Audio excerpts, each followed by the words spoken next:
Hello everyone, my name is Angelo and I am a passport brother who brought his fiancee from Vietnam to the United States when we got married, and she's been here for about a year now. And I know that a lot of other passport brothers out there think that it's not wise to bring your wife from overseas to come live in the United States because there are so many influences that are surrounding her and could possibly affect her. But the long distance romance thing is not for me, and I made the decision to bring her here, and I think that it was a good one. So today, what I want to talk to you about is the K-1 visa process, because you know that my roots are in the K-1 visa process because my wife Nghia and I, we went through it twice. And if you want to know the whole story behind that, you can watch some of the other videos that we put together explaining the details of why we went through it twice, why we had 2 interviews at the U.S. consulate, and ultimately how we survived a bunch of pitfalls and mistakes, and we were able to be together and get married. So now that we are married, our priorities have changed because obviously we're not involved in the K-1 visa process. We've gone through that. That's the I-129F form. We've gone through the I-485 form, which is the change of status form. We've had our interview, marriage interview. We've gone through all of those things. But as I mentioned, my roots are in the K-1 visa process. This channel was built around that process several years ago. So I wanted to make another video just to kind of take you from A to Z, not necessarily following my journey, but following the general process, the general procedures from starting with the K-1 visa process and ending with the change of status. So here we go. We're going to get started right now. The whole process, K-1 visa, the change of status, A to Z, 1 to 50. Let's get started. So the K-1 visa process starts very simply. First, obviously, you have to meet someone that you fall in love with and you decide that you want to get married. You don't just want to have some kind of long distance relationship.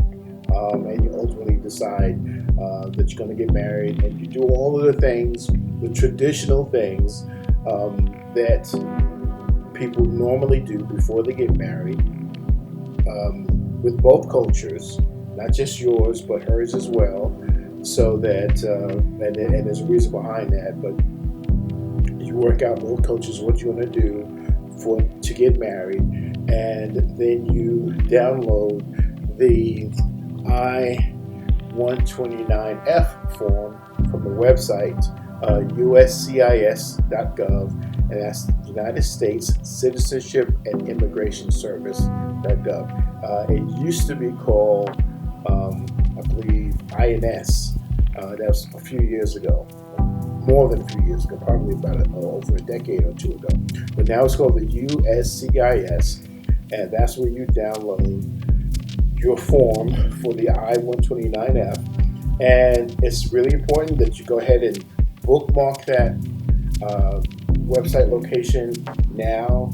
Bookmark it on your laptop, on your desktop, on your mobile phone, anywhere you get access to the internet.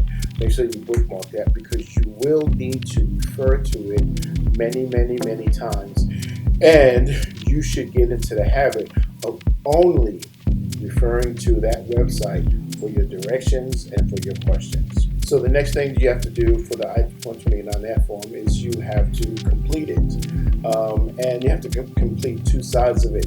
One is for the petitioner, that's the United States citizen, and the other is for the beneficiary, and that is the person who is overseas, the foreigner who wants to come to the United States so that they can marry their beloved. Beneficiary, petitioner. So once you have completed that, or I should say, as you are completing as you are completing the USCIS form, there's a checklist for required initial evidence that you have to follow in order to make sure that you provide them with the correct evidence in the right amounts in the right format so that they can assist you in getting your application or your petition approved. So follow that checklist, and of course that checklist is located at the USCIS.gov website. So now at that point, what you'll also need to do is attach supporting documents indicating employment, family, school, affiliations, and residence for the last 10 years. Now, I'm assuming, and this video is based on the fact that you don't have any extreme situations that would affect your petition, and your fiance doesn't have any extreme situations that would affect her approval in coming to the United States. And by that I mean there's no criminal history, there's no history of extremist political associations, affiliations, nothing weird like that. The most we're looking for at this stage of the game is maybe you've been married before and you have a divorce, you are legally divorced, and maybe you have some children or she has some children that need to be included or factored in to this petition process to bring her and her children to the United States so that you can get married. Anything beyond that, you probably need some definite legal help. I'll tell you that right now. So you're going to attach your supporting documents, and you're going to add proof of each of those documents, particularly, for example, your residence for the last 10 years, proof of old mailing addresses, just whatever you can find. It's always better to overproduce than it is to assume that they're going to understand. If you have to provide more, go ahead and provide more. So the next step would be to attach all of those documents indicating proof of relationship, visitation, and family events. Now, what does that mean? That means that if you are involved in a standard or a general courtship process with your fiance who's overseas, then you most likely and probably have gone through certain visits, certain connections. You've handled certain events together. Maybe if you were able to meet certain members of her family, and just things like that. You need proof of that. And the proof has to be indicative of the fact that you are now including this person into your life. So what doesn't have very much effect is these photos that I see of the petitioner and the beneficiary. They're on a vacation together, they're on a cruise together, they're riding bicycles together, they're doing all of these things together, but there's no one else from either of their lives involved in this process.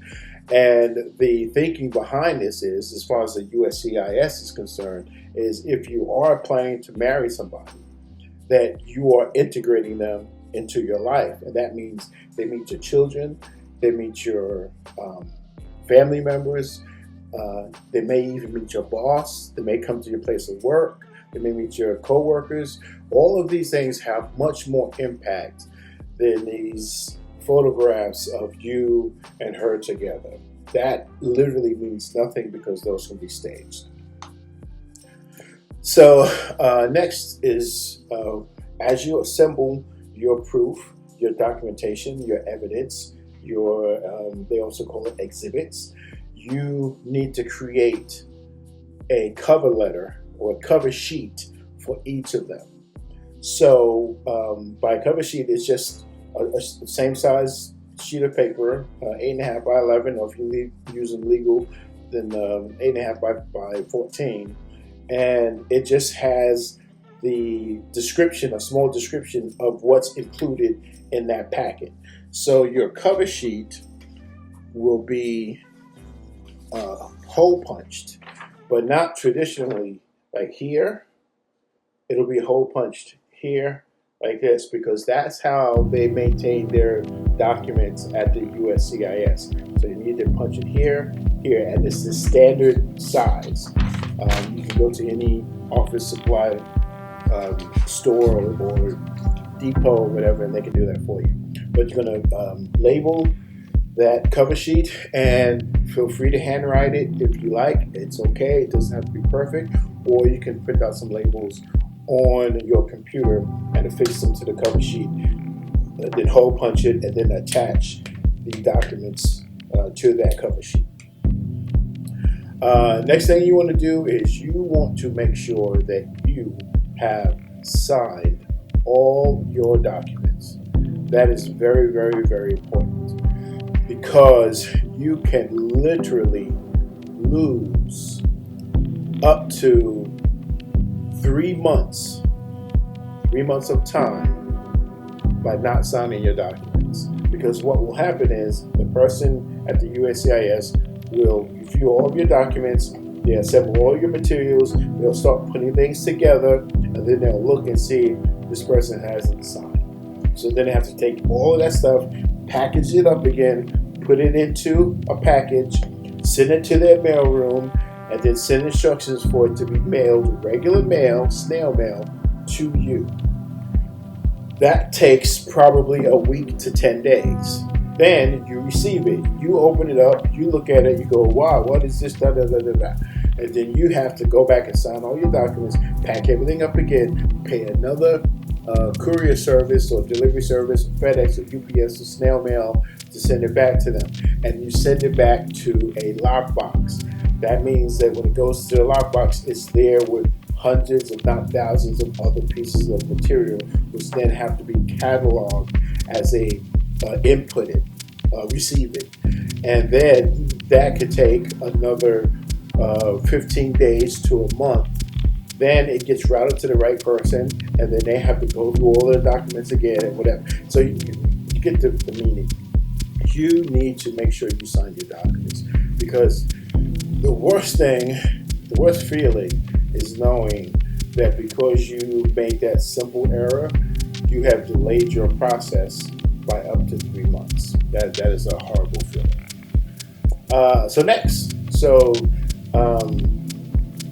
You make sure you sign your documents, you attach all of your paperwork, you put together your check or your credit card statement or your money order or your credit card authorization, and you package it all up and get it ready.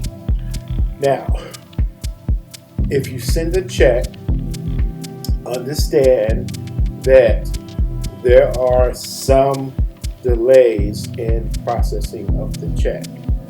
So we all have different financial backgrounds and different financial situations. If you submit a check, make sure that balance, that amount, stays in your account for the time until it's cashed.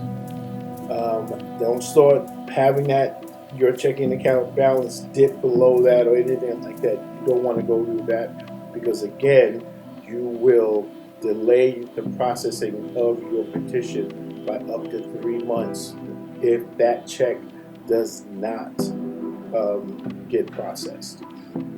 One of the smartest things to do is this, and they have a form for this, include your credit card information with the credit card authorization form, sign it for whatever amount. The fee is, I believe it's still $535 or maybe it's $550 now, and send that. And that way, as soon as that money gets processed on your credit card, your bank will more than likely notify you, and then you know, okay, so the process is moving along. Otherwise, you have to wait until that check gets deposited and cashed. And you also want to do this other thing, which is called the e-notification, and that's another form. It's called the G1145, and what it does is you fill out your information, telephone number, mobile number, email address, and basically when that package, that petition, and all of the exhibits, all of the documents that are included with it gets processed, they see that form on the top of your pile, and then they notify you that it has entered their system. So that's a good way of having a secondary or some redundancy in your notification process. I did that, and it was very reassuring to know that my petition had gone through the proper channels and was in somebody's hands at that moment. So now you've got all your packages, you've got your e-notification, and you want to mail your package with the United States Postal Service delivery notification to the appropriate lockbox. Now, depending on where you are in the United States, there are different lockboxes that are routed to the different offices or corporate offices that handle the processing of, or I should say the intake of these different locations that handle the intake of these of your petition. So you have to send it to the appropriate lockbox. So if you're on the East Coast, don't think about sending it to a lockbox on the West Coast, because you're going to delay the processing of your petition, because they'll need to route it back to whatever local office or office closest to you is handling petitions for that region of the United States. Next, so you've sent everything off, and now you're ready to go, almost. What you want to do now is create an account on USCIS.gov, and make sure the email address that you register with is an actual email address that you're going to be using and checking, because once you submit that email address, it's kind of locked in. Obviously, you can change it if something happens in the future, but that's the last thing I want to do. I don't want to submit any changes or anything. As a matter of fact, when I submitted my very first petition, I stayed at the same, I was living with a roommate at the time. I stayed at that place, although I wanted to move. I stayed there until all of the processing of my petition had gone through, had elapsed, because I didn't want to have a problem of losing some information or not receiving some information because it was sent to the wrong address. And staying at the same place, not changing your email, things like that, is still no guarantee that the documents that are sent to you are actually going to reach you. And I know that from personal experience, because some very important paperwork that was supposed to be sent to my fiance in Vietnam, she never got it. And it wasn't until 30 days later that we said, hey, something's wrong. We made a phone call and found out that they had sent it. But it was pretty easy to get a copy emailed to us after that. Okay, so what's next? Next is, the next thing that you do is you wait. You wait until you get notified that your visa petition was received, and that your fee was paid, and that your paperwork is in process. And now this is very important, because this is when you're in that limbo called processing times. So you can check the processing times for your location of the headquarters is processing your petition. You can check the processing times, or the estimate of the processing times, at USCIS.gov. And they will give you a ballpark estimation of when your petition will start actively being processed. because right now it's just being kind of tabulated and coordinated and getting ready, getting prepared for an actual person to sit down with it and look at it. So all you can do at that point is wait. There's nothing else that you can do. There's nobody that you can call. There's no lawyer that can expedite the situation. You have to wait for the appropriate processing times. When your petition has been approved, or rather they have said, okay, you have provided us with all of the information that we need to say, okay, this has a green light. Your petition or your application will then be forwarded or routed to the National Visa Center. So let's say you submitted your paperwork January 1st. They received it and got notification by January 30th. And then you enter processing times. Processing time says, that it's 7 to 9 months. So now, somewhere around October or November, you should hear something. And after October, November, that's when you can actually make a phone call. After the estimated processing time, that's when you can make a phone call and try to find out what's going on. So then your petition goes to the National Visa Center, and they just inform you that it's been routed to the National Visa Center. There's really nothing that you can do except continue to wait, but at least now you know that your petition is moving through the process. Now, once it gets to the National Visa Center, I'm really not sure what happens there, but I know the National Visa Center says, okay, this person has met the requirements for us to approve the petition to go through for her visa. She still has to meet the visa requirements and blah blah blah. But yes, we're moving on, and then they forward that information or everything that was included with the petition to the consulate in the nation, the country that your fiance lives. So that takes about 30 to 60 days. What will happen is the U.S. consulate in that location or in that country, and in my case it was my fiance lived in Vietnam, the Vietnam consulate, and I chose which consulate to submit my petition to because I chose the consulate that was closest to her, which was Ho Chi Minh City, also known as Saigon, because the other consulate was way up north in Hanoi, and obviously that was going to be too far.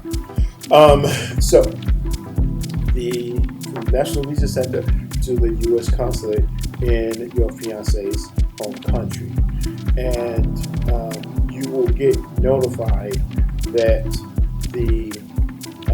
actually you won't get notified, but your fiance will get notified by the U.S. consulate, usually by mail or email or both. They will say, hey, your stuff is here, we're now working on it.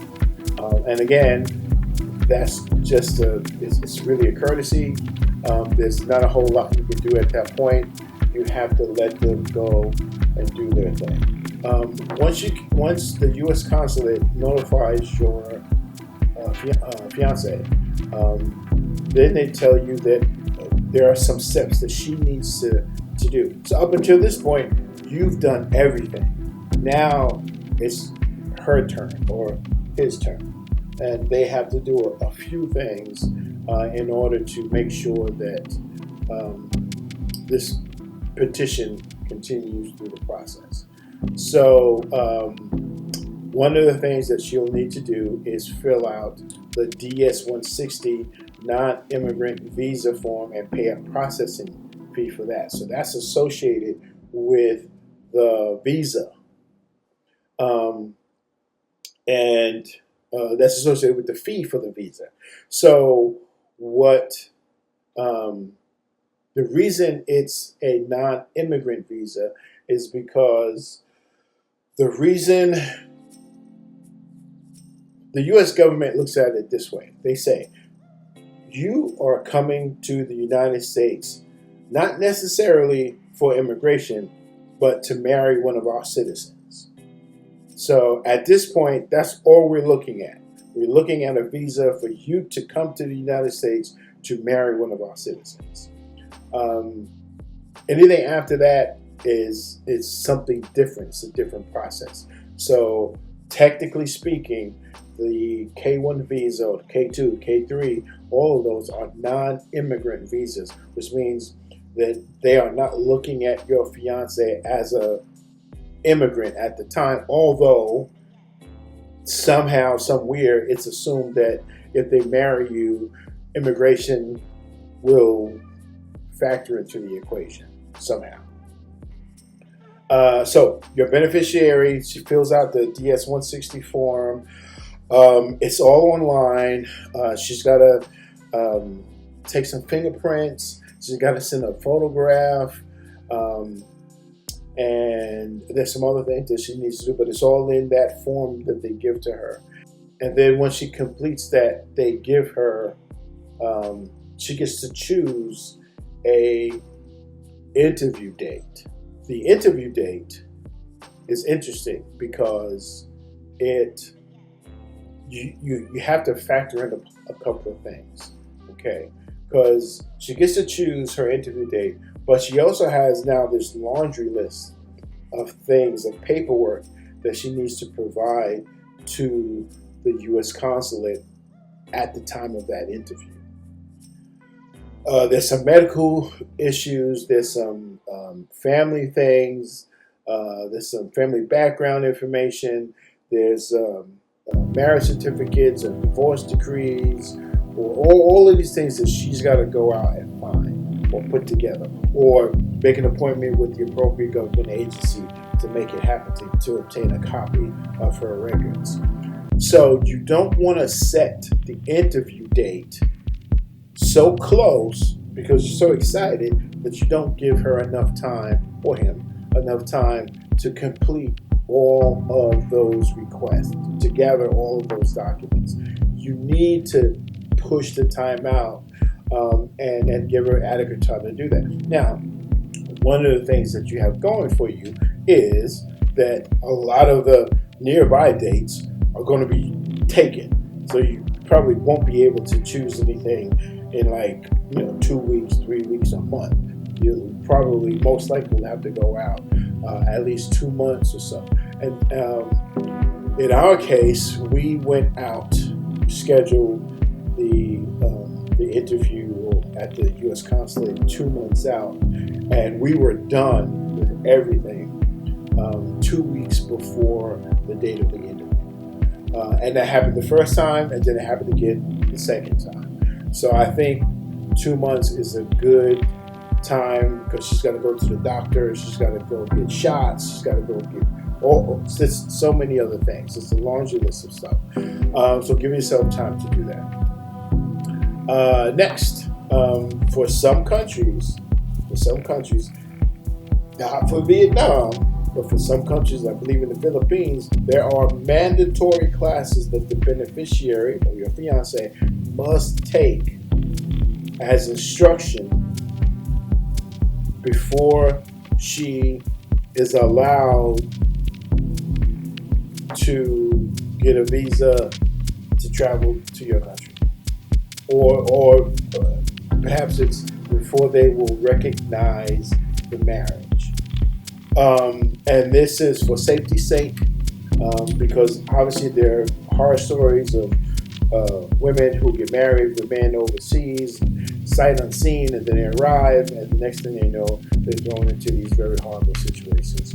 So these classes are designed to educate women on what the warning signs are, what the red flags are, and then what to do if you start to feel that somehow you're in danger or your safety is at risk.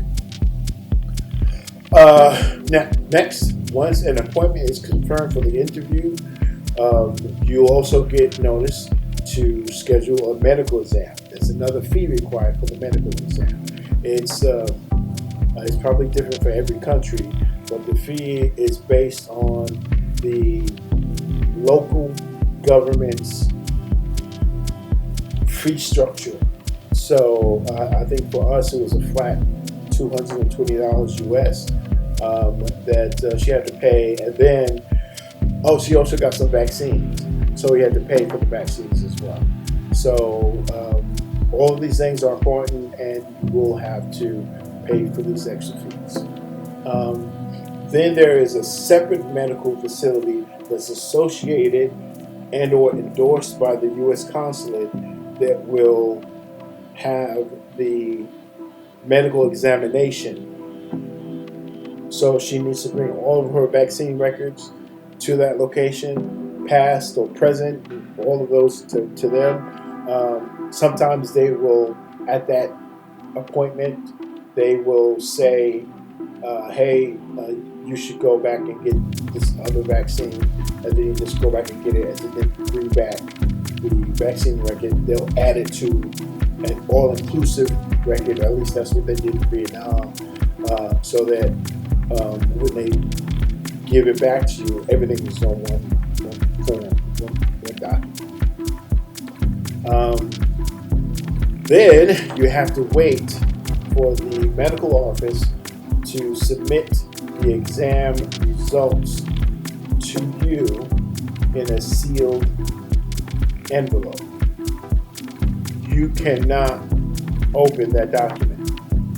Only the representatives of the U.S. consulate can open those documents. If you open those documents, void everything, and you'll have to start over. And your petition will be flagged for fraud, because they will assume that you opened it in order to fake something in the documents. So now you're getting ready for your U.S. consulate interview. So you want to assemble all of the original documents that you submitted with the original K-1 visa I-129F form.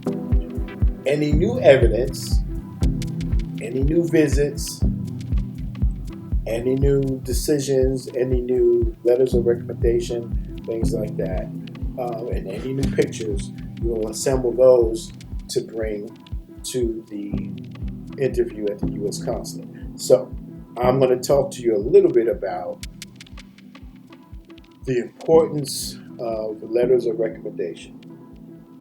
Okay. All of your letters of recommendation must be notarized. Okay. That means whomever is writing you a letter of recommendation or referral or whatever, they must have their signature notarized by a U.S. notary who guarantees their ID and their name and their signature and all that kind of stuff. Having letters of recommendation for character, for trustworthiness, for financial stability, any of those things, without a notarized insignia or stamp, is useless to the U.S. consulate, because they don't have the resources to go out and check to see if that signature is valid. That's what you have to prove. So in addition to proving that, hey, I am a person of good character, you also say, hey, I am a person of good character, and this person has written a letter for me, and I'm proving that their name and address and likeness is real, and this is not a fraud. So you have to do all of that. So obviously there's an additional cost involved with that as well, but you must do it, or your letters of referral or recommendation, they're just paperweights. They're just paperweights. It means nothing to them. Okay, so what's next? Time for the interview. So the petitioner joins the beneficiary at the interview at the U.S. consulate with all required documents and all required originals, and you should arrive very early. If your country's U.S. consulate works any way like mine, or I should say my fiance is in Vietnam, you should get there first thing in the morning. When they open, there'll more than likely be a line of a bunch of couples waiting to get in. But you need to get there. And I know that the USCIS.gov website says it's a good idea for your for your petitioner to join the beneficiary at the interview, but it's not mandatory. Well, I'll tell you, it's pretty mandatory, because if you're going through all of this trouble and expense to go to another country to get married, why are you not present at the time where a final decision is likely to be made? And again, I know this from experience. Everyone around you says, don't. No, let me change that. The website says, hey, it's not mandatory, but it's just a good idea. Yes, it's a really good idea. And remember I said, over-deliver. Always over-deliver. So if they say, yeah, it's a good idea for you to come and stand on your head, then you go and you stand on your head on one hand. Okay? That's what you do. You always over-deliver. So if you're thinking about not going to the interview, don't be foolish. Don't make a mistake. Don't be stupid. Get your butt over to the interview. Next, as you go in, more than likely the beneficiary is going to take a photo at the U.S. consulate, and she's going to take a thumbprint, and she'll do that alone.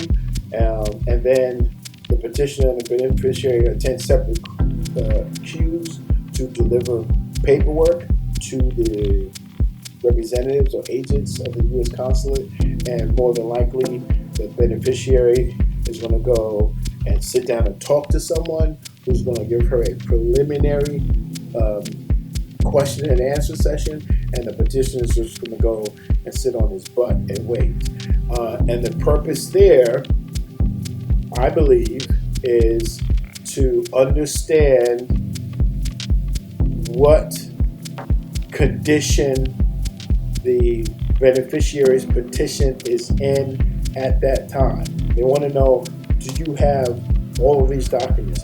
Is your fiance present outside? Do they have all of their documents and ID? Are we ready to go? They want to know all of these things. Excuse me. They want to know all of these things because they want to prepare the interviewer ahead of time. And I'll get back to that a little bit later on when it comes time for you to meet the interviewer. So what's next? So after all these things are done, you two reassemble, and then you sit down and you wait. And from my experience, there's not a hell of a lot of privacy. So if you're the kind of person who gets nervous or you're embarrassed or things like that, get over it. Everybody's going to hear your conversation. Everyone's going to hear what kind of questions you're asked. So just get over it and just understand that that's a small price to pay to be with the person that you love for the rest of your life. It's a small price to pay. Now, the interview begins. If there is some sort of a language imbalance, then a translator will attend to assist your fiance. Now, here's what my perception of that is.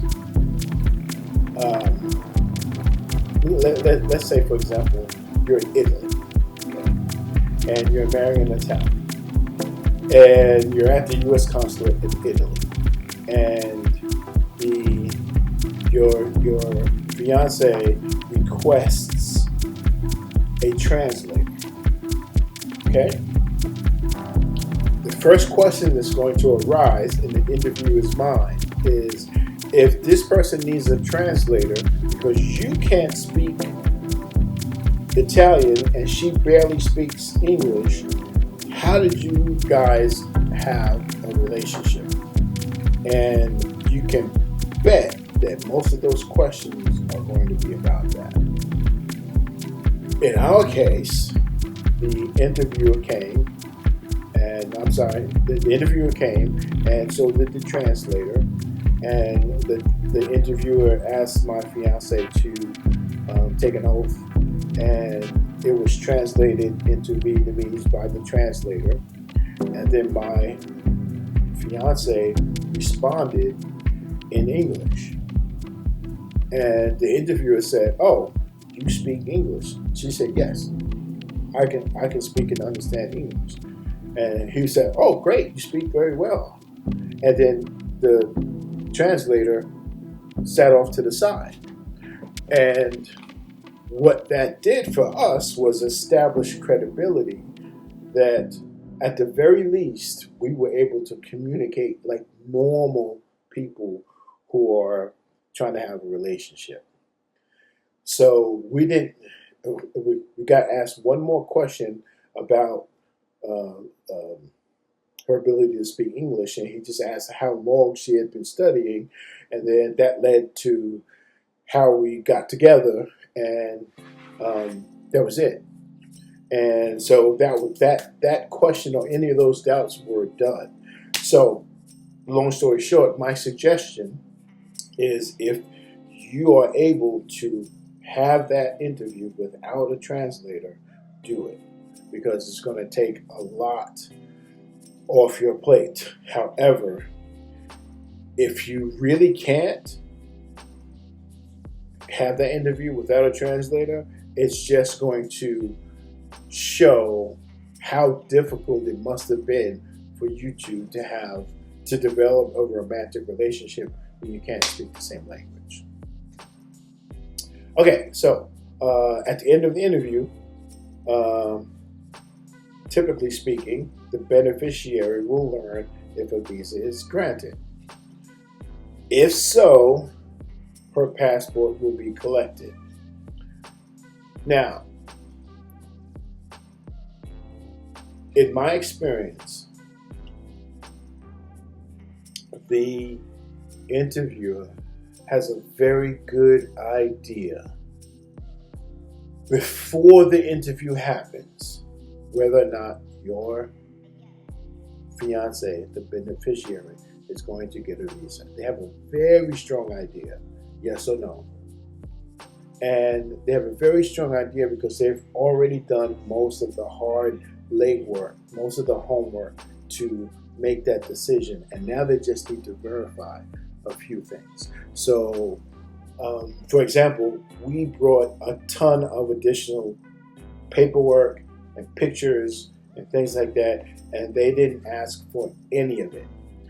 However, if they had doubts, if they had questions, I'm sure they would have asked for all of it, but they didn't. And in our case, there was some extreme examples going on. There's already a video about it.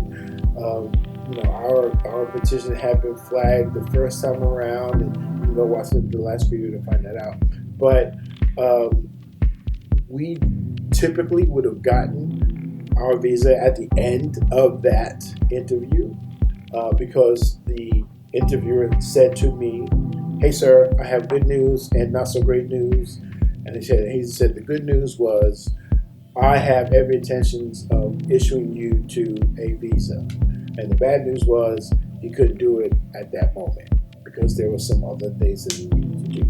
So all things being equal, at the end of your session, you will get a visa at the end of your interview. So what that means is, at the end of that interview, they are going to collect your fiance's passport, and they're going to collect it, so that they can issue a visa to her or him. It takes like 5 to 10 days, and the beneficiary has to retrieve it through some designated third party or delivery service, and then the visa is already going to be in her passport when she goes to pick it up.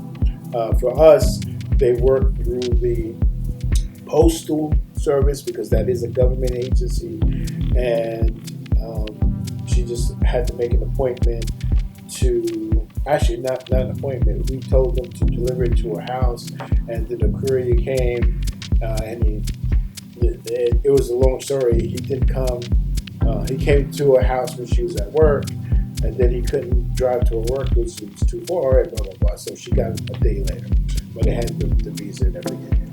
So what's next for you is once you get that her passport with the visa attached, is good for 6 months for a single entry into the U.S.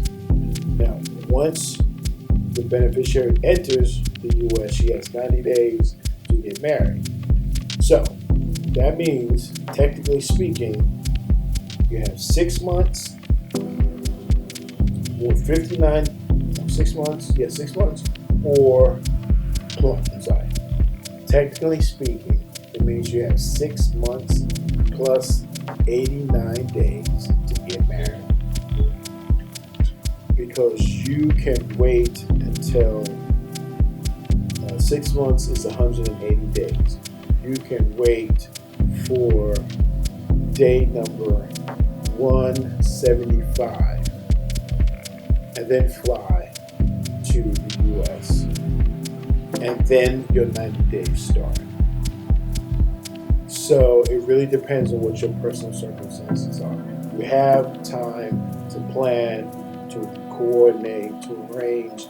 My suggestion to you is that you don't make any plans until after you have the visa and the passport in your hand. Don't do like what we did. We had already booked our return flight and all these other things, and then we had to cancel all of those plans.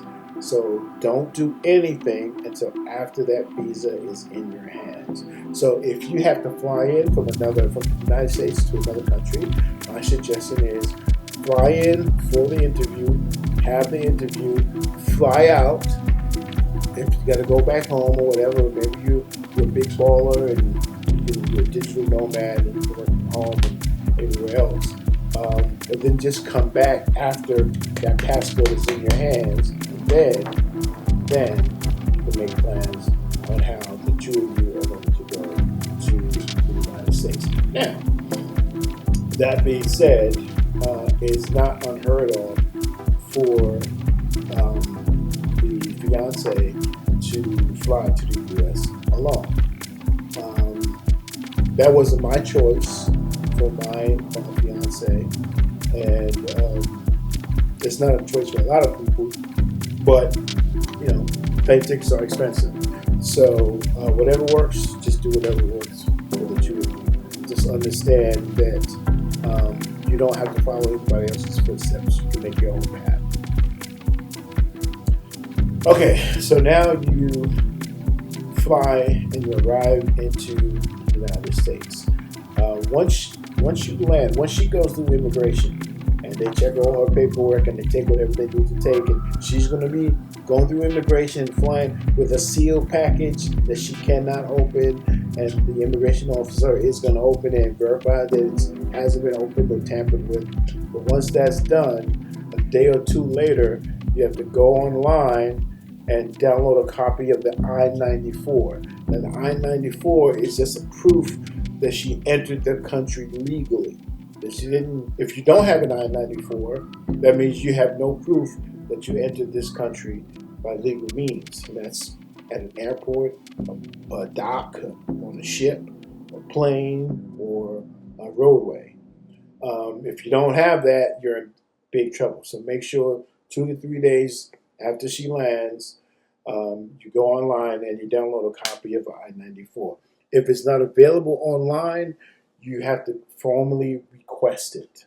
And the website for that, there's a link to it at the USCIS.gov website when you start looking to prepare your I-485 change adjustment of status form. Now, once she arrives, you've got 90 days to get married. Also, the beneficiary cannot leave the country after she arrives. If she leaves the country, the USCIS will look at that as she is abandoning the K-1 visa because it's single entry only. So if you leave, you can't come back in. And since you came there for the purpose of getting married, anything else that happens that would draw you away, they're saying that shouldn't be a priority, that your marriage should be a priority. So if you leave, just know it's all done. You just put the kibosh on everything and you'll have to start all over. Okay, so you arrive to the next step is you guys got to get married.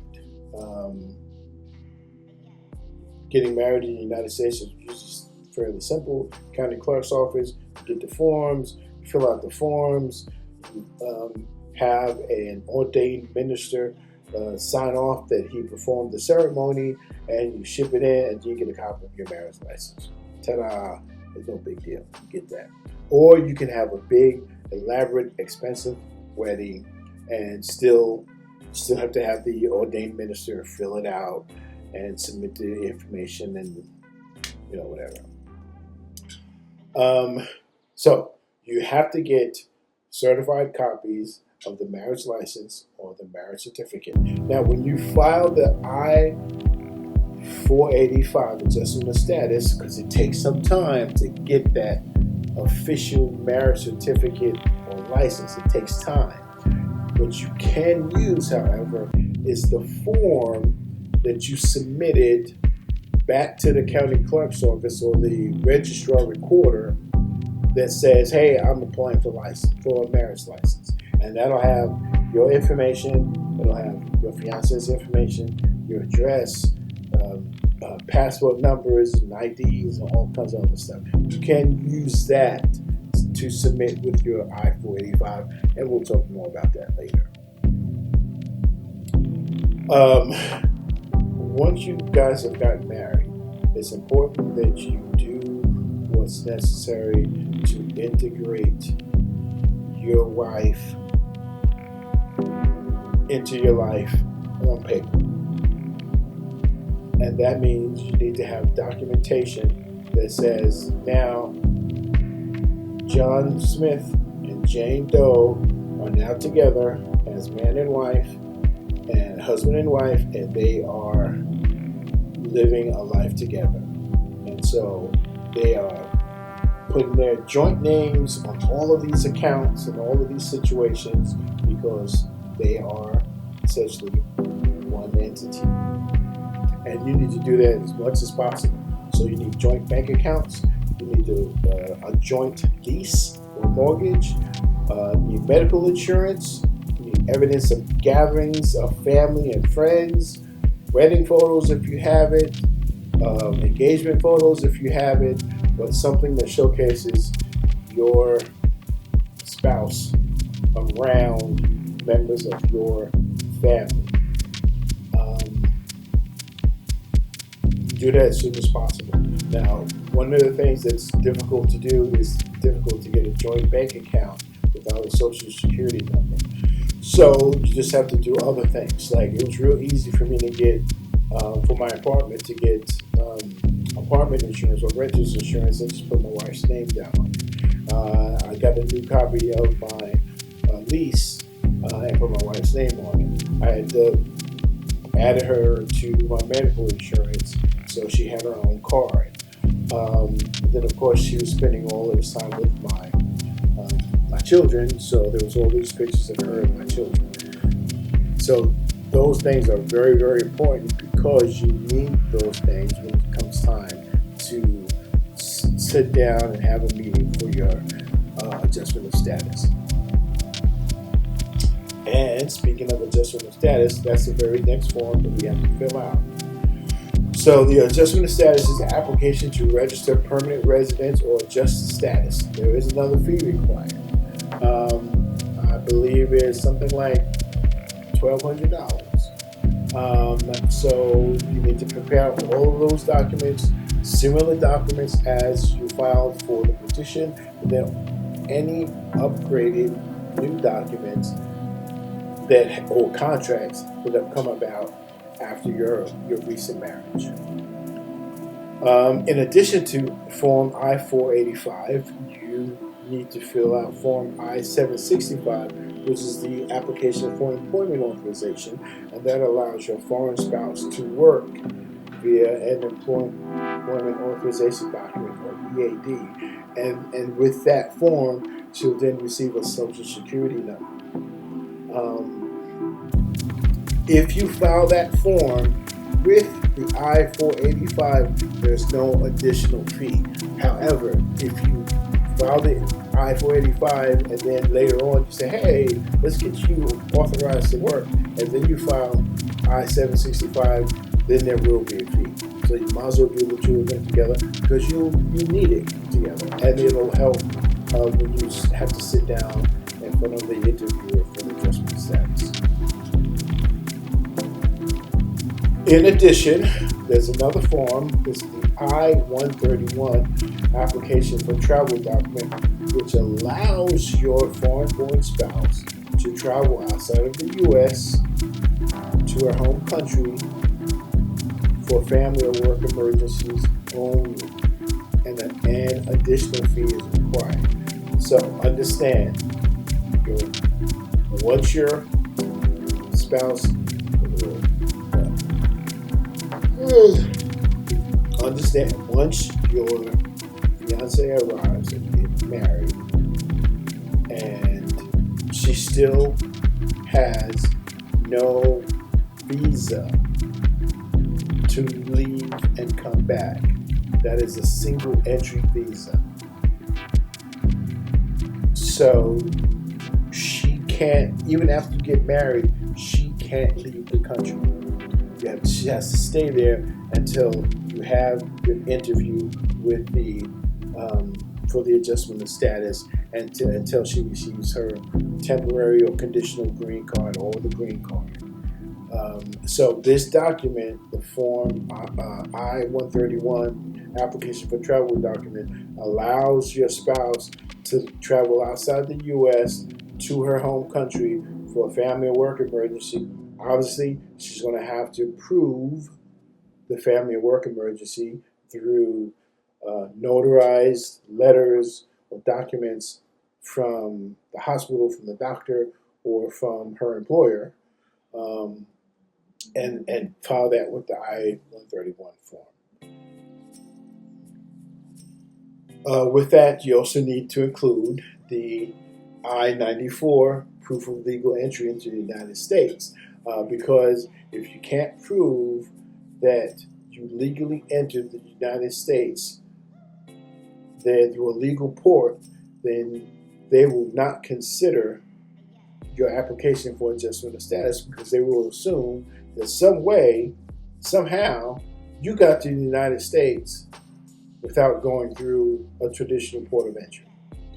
And that spells illegal. And so they won't do it. So the I-94 that I mentioned earlier, that you should file and go online and get it,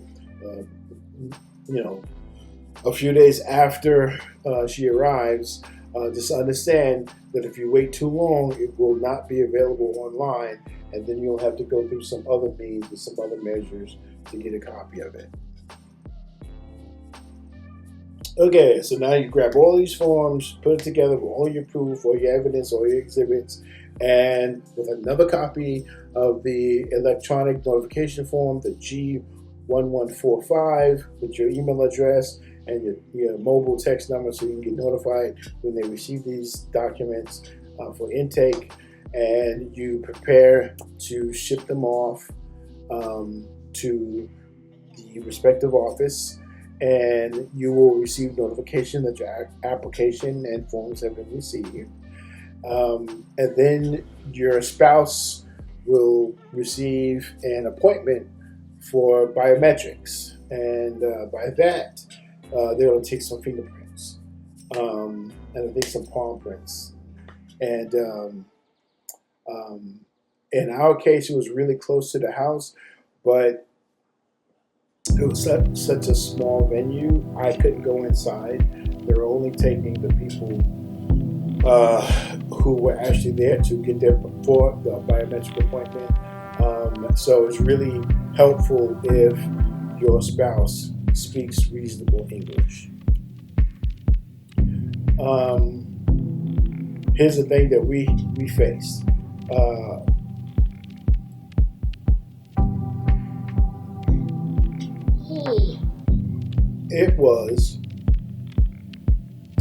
It was more than 6 months between the time that Nghia had her appointment with the medical doctor in her home country and when I filed the I-485. It was more than 6 months. So that medical exam, or the results of that medical exam were no longer valid. So we had to go back and have another exam for her by a civil surgeon. And that exam, I called around and got different prices. And the lowest price I found was $350. And the highest price for exactly the same service, which was literally up the block from my house, was over $700. So obviously I didn't go to that one, and the one that we did go to actually turned out to be a very good facility. But if there's that 6 months have elapsed between her last medical exam in her home country and the filing of that I-485, when they start to process it, you will have to take another medical exam.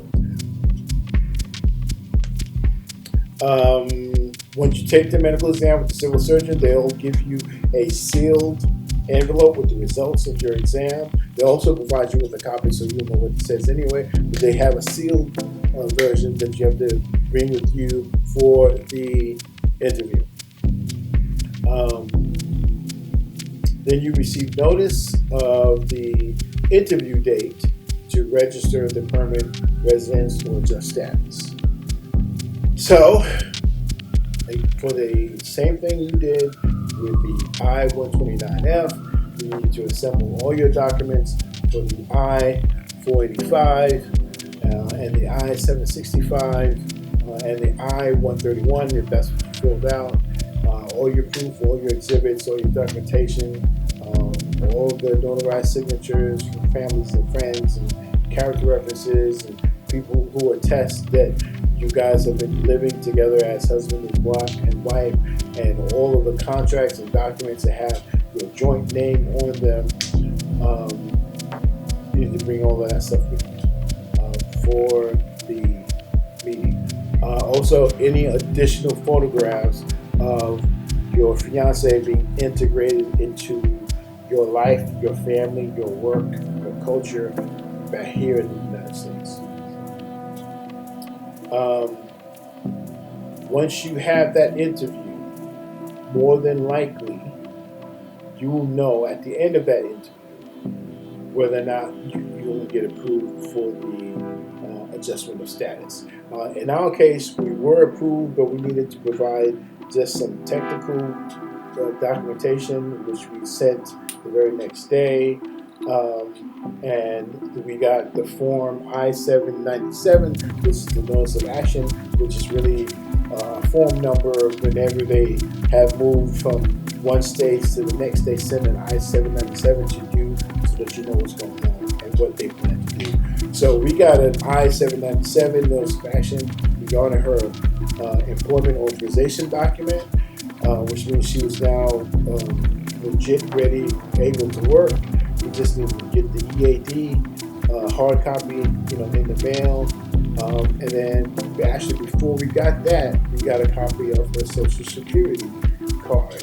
So she got the Social Security card first before we got the EAD. Now, one of the things that happens when you're out there is that when you're here in the country, is that we start thinking about getting around and being mobile and having your own car.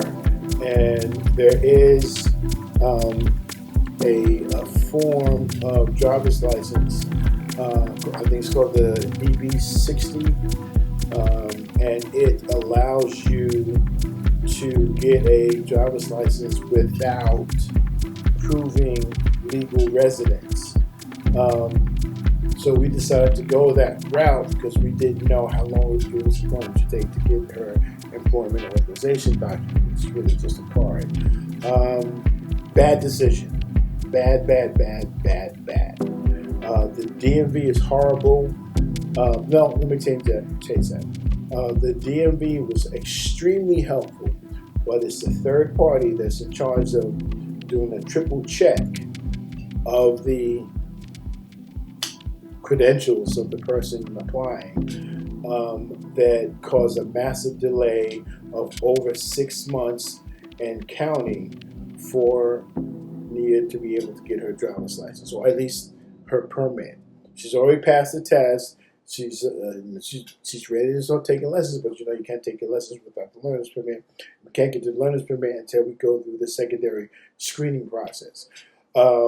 If we had waited, we would have gotten a Social Security card, her employment authorization document, her conditional green card, and we would have been ready to go. But now we're still waiting on this DMV crap, and we can't cancel it and do a regular license. We got to let this one go through and get, all the way through until we actually have it, and then take that back and get a regular one. So it's a complete mess. Don't ever do it. Just wait until you get your Social Security card, employment authorization document, and your conditional green card or your green card, permanent resident card. Okay, so now you have to get ready for the adjustment of status interview. And it's important that you understand that the adjustment of status interview is an interview for the safety and security of the U.S. citizen. And by that I mean that person who's sitting opposite you on the table, although you may be a sweet person from Vietnam or from the Philippines or from Thailand or from Korea or from some South Africa or whatever, you can be the sweetest person. Their goal is to make sure you are not trying to manipulate a U.S. citizen into bringing you to the country for nefarious reasons. So essentially, they don't trust you. And they side with the U.S. citizen, the petitioner. So you have to keep that in mind when you sit down and you have this interview. That they are on the side of the petitioner, and if you are a bit soft in the gut and you wear your heart on your sleeve, you might get offended by some of the questions that they ask. But again, it's a small price to pay to be with the person for the rest of your life, and they're trying to make sure that the U.S. citizen is not being taken care of. And that became clear to me during our interview, because we ended up doing a Stokes interview, which is where they separate the two of you.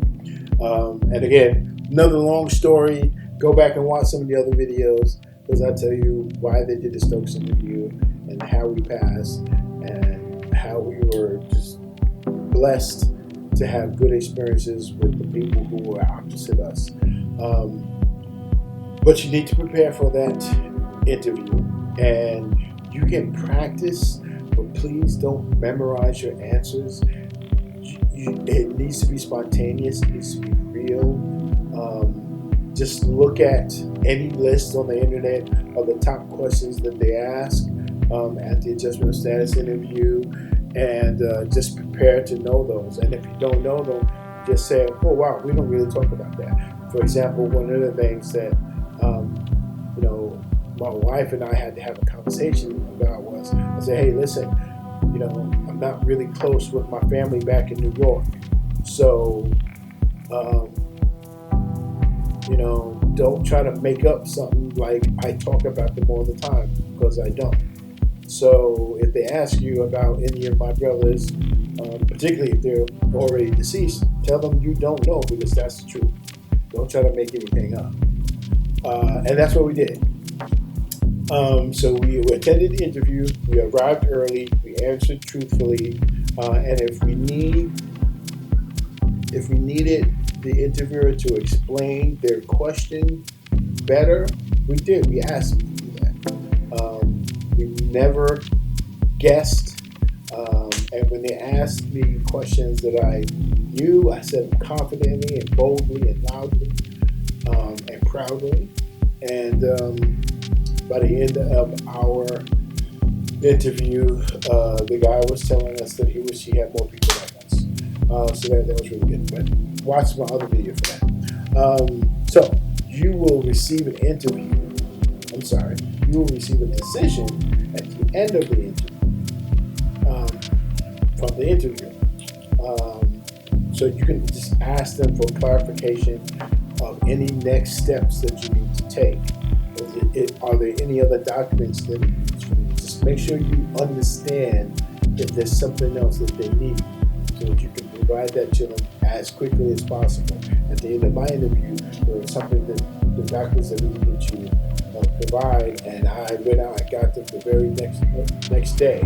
It took me 2 days to get a copy of the lease, but I sent it.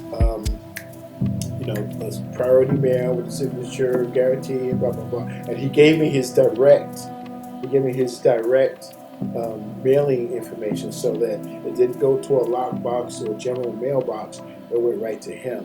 So always ask for the direct mailing information. If they ask you to send new documents to them, ask them, can I send this directly to you? What's your mailing address?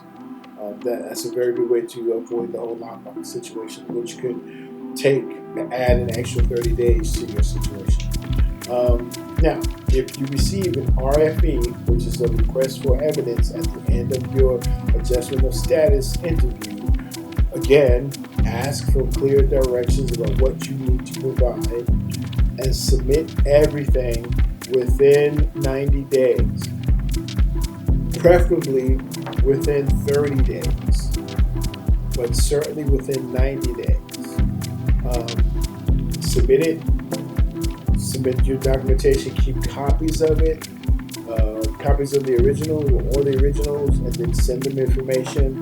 And you can try to do another G1145 e-notification form, but you can attach a letter to it that says, please send me a text message or call me when you receive these, or send it delivery confirmation or signature required, something that you can have evidence that you submitted that paperwork. I also take a photograph of everything that I submit, and then my cover sheet for my petition has an itemized list of every document that I'm submitting. So when they open up the envelope and they look, they can see items 1 through 26 and exactly what they're called.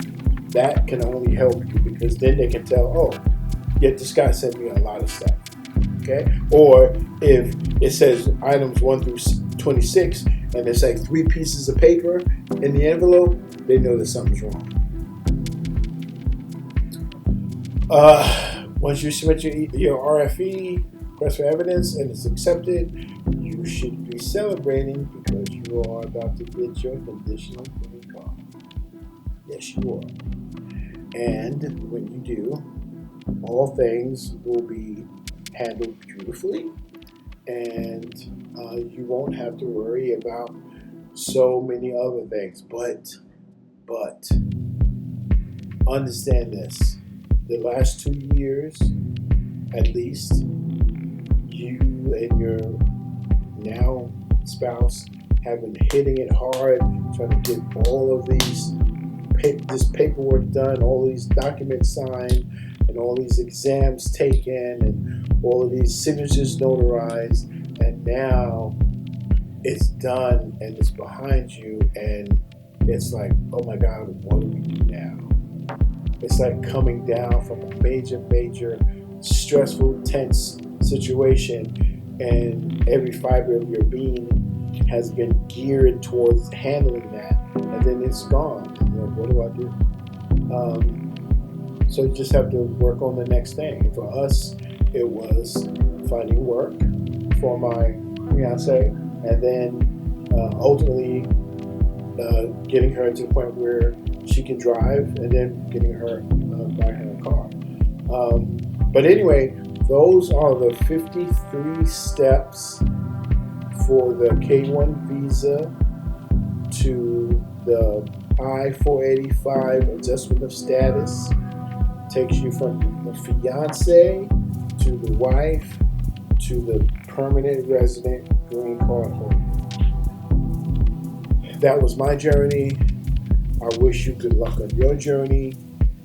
I wish you and your future spouse eternal happiness, and just make sure to treat each other well, and be respectful, respect boundaries, and show love at any and every opportunity you get. Thank you for staying with me this long. I know this was a long one, but I needed to do this because I've got a lot of faithful K-1 visa folks out there, and I want you guys to know I'm rooting for you. I'm rooting for you, so when you start making milestones or reaching milestones, please send me a comment or something so I can give you guys a thumbs up. Thanks again. Peace out.